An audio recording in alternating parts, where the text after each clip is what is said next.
सर्व स्कॉलरशिपच्या विद्यार्थ्यांचं या व्हिडिओमध्ये स्वागत आहे.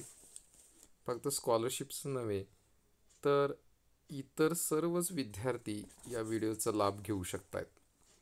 आज आपण या व्हिडिओमध्ये आर्टिकल्स विषयी माहिती घेणार आहोत. आर्टिकल म्हणजे उपपद.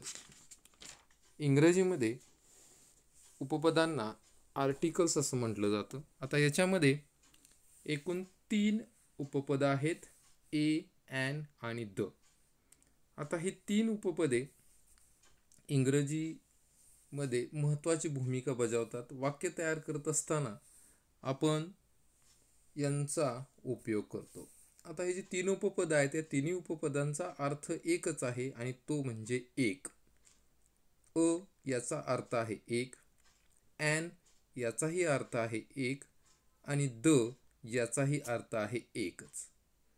म्हणजे कोणत्याही एक वस्तू किंवा एखाद्या गोष्टीबद्दल एकच असं संख्येमध्ये सांगायचं असेल तर त्यावेळी अ, ॲन आणि द यांचा उपयोग केला जातो. पण फक्त या 3 उपपदांचा वाक्यामध्ये उपयोग करत असताना उपयोग करण्याचे नियम हे वेगवेगळे आहेत. त्यामुळं त्यांचे नियम समजून घेऊन मगच आपण त्याचा वाक्यामध्ये योग्यरीत्या उपयोग करू शकतोय. आता त्यातला पहिला साधारणपणे सामान्य माहिती जी आहे उपपदे वापरण्याची ती अशी आहे की अ म्हणजेच ए हे जे उपपद आहे हे जे सामान्य नाम एकवचनी आहे आणि ज्या सामान्य नामाची सुरुवात व्यंजनाने होते त्या नामापूर्वी ए हे उपपद वापरायचं. आणि दुसरं ॲन हे उपपद वापरत असताना ज्या शब्दाची सुरुवात ही जे 5 इंग्रजीतले स्वर आहेत ए, ई, आय, ओ, यू यापैकी कोणत्याही एका स्वरानं होत असेल किंवा या स्वरांसारखा उच्चार होत असेल तर अशा शब्दांच्या पूर्वी ॲन हे उपपद वापरायचं. आणि तिसरं आहे द THE द हे उपपद जगातील ज्या एकमेव अशा गोष्टी आहेत त्या वस्तूंच्या बद्दल द हे उपपद वापरलं जातं. हे सामान्य नियम आहेत 3 उपपदांच्या बाबतीतले. हे लक्षात ठेवा नेहमी. एवढं जरी लक्षात ठेवलं तरी तुम्हाला बऱ्यापैकी या उपपदांचा वापर करणं शक्य होईल. ठीक आहे, आता आपण थोडीशी आणखीन डिटेल माहिती घेऊया. आता ए आणि ॲन ही उपपदे वापरण्याचे जे नियम आहेत त्यातला पहिला नियम आहे म्हणजे एकवचनी सामान्य नाम जे असेल तर त्या नामांच्या पूर्वी ए वापरलं जातं. उदाहरणार्थ अ बॉय, अ कॅट. आणि ॲन वापरत असताना त्या सामान्य नामाची सुरुवात जर ए, ई, आय, ओ, यू या स्वरांपैकी एका अक्षरानं होत असेल तर ॲन वापरायचं, जसं ॲन्ट, ॲन एलिफंट असं. दुसरा नियम आहे ज्या एकवचनी सामान्य नामाच्या उच्चाराची सुरुवात व्यंजनाने होते त्या सामान्य नामाच्या पूर्वी ए हे उपपद वापरतात.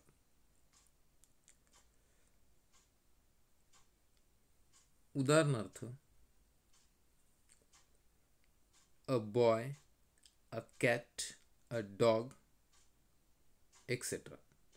तिसरा नियम आहे ए हे उपपद जे आहे ते ए, ई, आय, ओ, यू या स्वरांनी सुरू होणाऱ्या परंतु व्यंजनाचा उच्चार असणाऱ्या नामांच्या पूर्वी वापरतात. शब्दांमध्ये सर हा सुरुवातीला आला असेल म्हणजे ए ई आय ओ यू यांनी सुरुवात होणारा शब्द असेल पण उच्चार होताना मात्र व्यंजनासारखा होतोय, तर त्यापूर्वी अ वापरायचं. A university,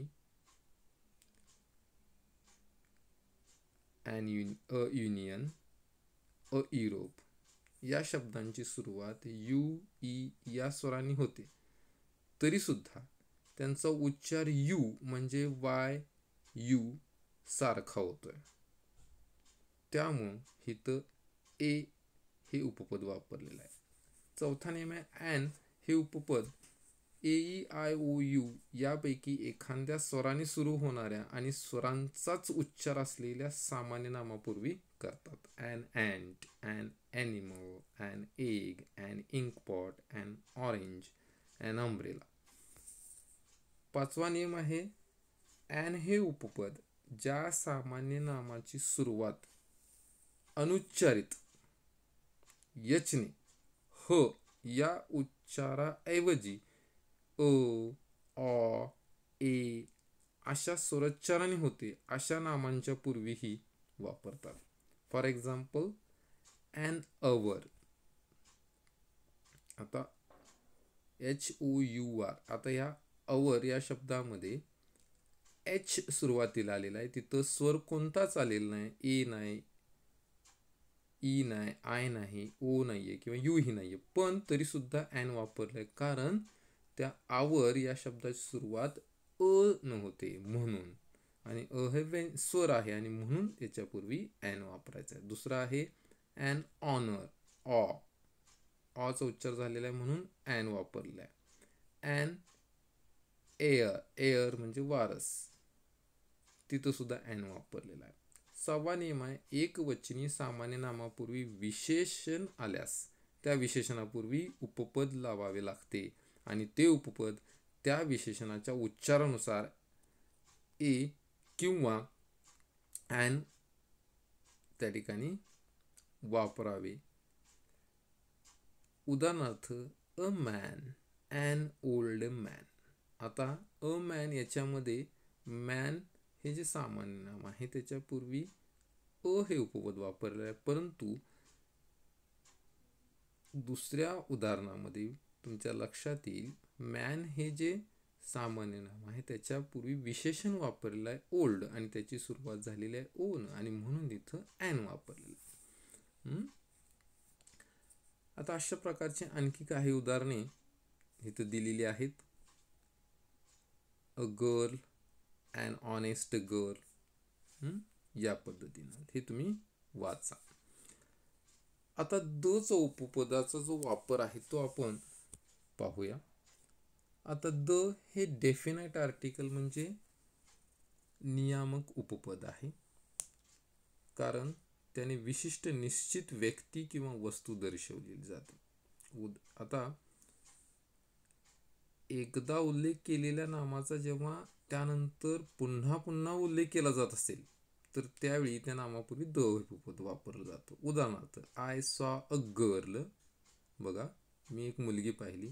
the girl was crying. आणि ती मुलगी रडत होती. म्हणजे त्या गर्लचा वारंवार उल्लेख झाला म्हणून सुरुवातीला अ गर्ल आणि त्याच्यानंतर पुन्हा तोच रिपीट झालेला आहे सामान्य नाम म्हणून त्याच्यापूर्वी काय द वापरलेला आहे. आता अशा पद्धतीनं हा द चा वापर केला जातो. आता याच्या व्यतिरिक्त चिरंतन किंवा जगात एकच एक असलेल्या किंवा मांडलेल्या वस्तूंच्या नामापूर्वी द हे उपपद वापरलं जातं. उदाहरणार्थ the sky, the sun, the earth. आता एकवचनी नामाने जेव्हा प्राणी किंवा वस्तू यांच्या संपूर्ण जातीचा जर बोध होत असेल किंवा त्या संपूर्ण जातीबद्दल उल्लेख केला जात असेल तर अशा वेळी त्या एकवचनी नामाच्या पूर्वी द हे वापरलं जातं. आता हे कसं ते ह्या उदाहरणावरून तुमच्या लक्षात येईल. The dog is a faithful animal.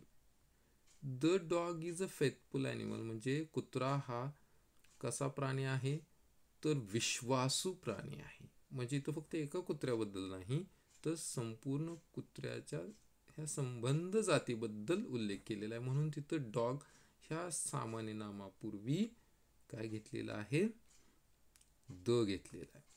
आता मोठ्या नद्या, समुद्र, महासागर, खंड, दऱ्या, वाळवंट, पर्वत इत्यादींच्या नावाच्या पूर्वी द हे उपपद वापरतात. For example, the Jamuna, the Ganga, the Arabian sea, the Indian ocean, the Himalayas, the Sahara, the Panama canal, etcetera. आता सुपरलेटिव्स, तम भावदर्शक विशेषणे यांच्यापूर्वी सुद्धा द उपपद वापरतात. कसं? द बेस्ट बुक, बघा बुकच आहे पण त्याच्यापूर्वी विशेषण आलेलं आहे आणि ते विशेषण कुठल्या डिग्रीतलं आहे तर सुपरलेटिव्ह डिग्रीतलं आहे, तम भावातलं आहे आणि म्हणून त्याच्यापूर्वी द वापरलेला आहे आणि म्हणून त्या फ्रेज अशी झालेली आहे, the best book. The tallest boy, boy आहे पण तू कसा आहे? टॉलेस्ट आहे, सर्वोच्च आहे, सर्वात उंच आहे. द मोस्ट ब्युटिफुल वुमन, सर्वाधिक सुंदर स्त्री,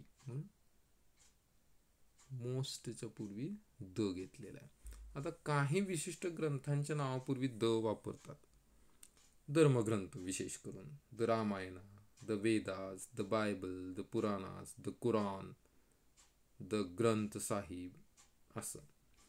आता विशेषणापूर्वी द वापरले आणि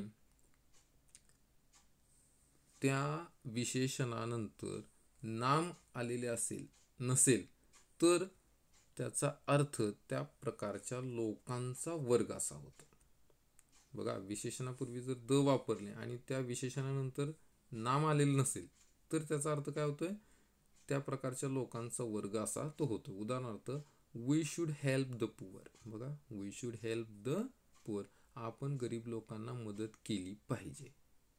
द रिच, श्रीमंत लोक. द वीक, दुर्बल लोक. म्हणजे तो द कोणासाठी वापरलेला आहे? तो संपूर्ण त्या प्रकारच्या वर्गांसाठी वापरलेला आहे. गरीब लोक, श्रीमंत लोक, दुर्बल लोक असं. तर द हे उपपद एक वचनी व अनेक वचनी अशा दोन्ही प्रकारच्या सामान्य नामापूर्वी वापरता येते. उदाहरणार्थ, द टेबल, द टेबल्स.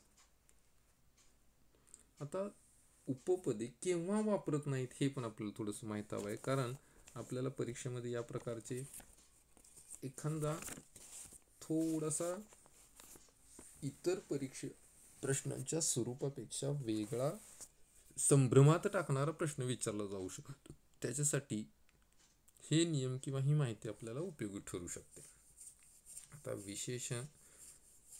विशेष नाम जे आहेत, मुंबई असेल, गोपाल असेल, उदय असेल, हे पदार्थवाचक नामे iron, sugar, rice, water, gold आणि भाववाचक नामे ऑनेस्टी, काइंडनेस, विजडम, ब्रेवरी यांच्या पूर्वी उपपदे बहुधा वापरत नाहीत.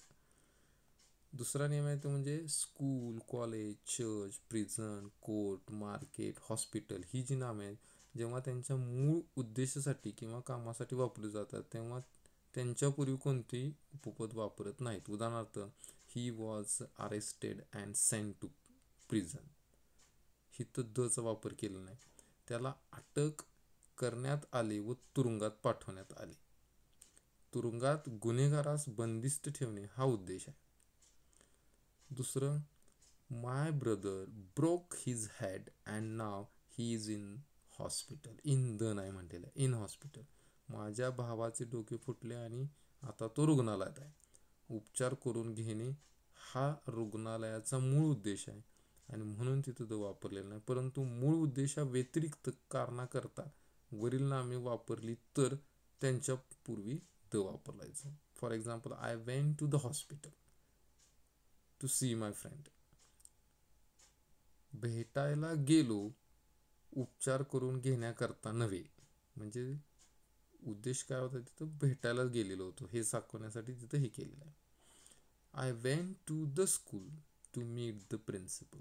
मुख्याध्यापकांना भेटायला गेलो, शिकण्याकरता नव्हे शाळेत, म्हणून तिथं दचा वापर केलेला आहे. आता याच्या व्यतिरिक्त होम या नावापूर्वी उपपद वापरत नाहीत. We went home, he left home. परंतु होम या नावापूर्वी किंवा नंतर होमचे वर्णन करणारा शब्द किंवा शब्दसमूह असेल तर होम पूर्वी द हे उपपद वापरतात. उदाहरणार्थ, this is the home of my dear friend.